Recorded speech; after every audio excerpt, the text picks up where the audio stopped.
Burrow, Bengals heat up, pull away in QB's return. In the opening drives of his first outing since a weak-to-toe injury sidelined his and Cincinnati's 2025 season, Joe Burrow looked stiff as a board in a bitter Baltimore cold.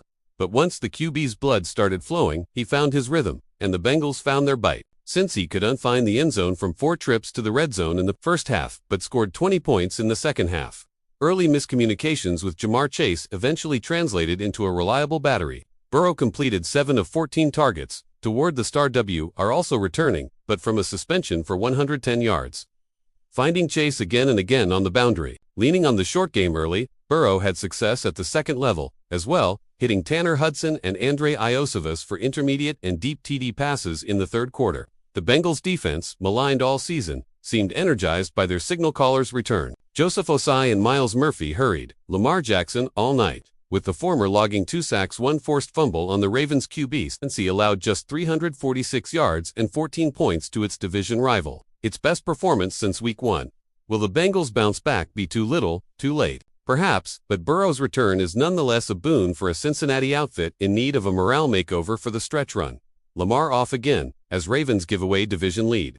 Lamar Jackson entered Thursday's game with his third lower body injury in as many weeks, and left it with just as many giveaways. When the two-time MVP wasn't skying or shorting passes against Cincinnati, Jackson 17 of 32, 246 yards was looking uncomfortable and committing silly errors. The Ravens QB fumbled twice in his own red zone in the first half, and then amid one of Baltimore's better drives of the night, threw a turkey of a deflected interception in Cincy's red zone in the fourth quarter, a turnover that essentially sealed a sad defeat. It was Baltimore's 4th of 5 giveaways on the night, the franchise's most turnovers in a single game since September 2013. Jackson showed burst on a few, but his mobility was less of a weapon than it could have been against one of the league's worst run defenses. The Ravens were successful on the ground in spurts. Derrick Henry and Keaton Mitchell scored twice and averaged 6.6 yards per carry. But Baltimore, playing from behind, couldn't lean on the run. The Ravens should have been much closer in Thursday's contest. Jackson hit Isaiah Likely on a 43-yard catch and run in the second quarter that should have been 6 and a 14-6 lead, but the tight end was stripped at the 1-inch line and out of the end zone by Jordan Battle. Even then, Cincy only turned that drive into 3 points. The Bengals flipped the Ravens' 5 turnovers into just 4 field goals.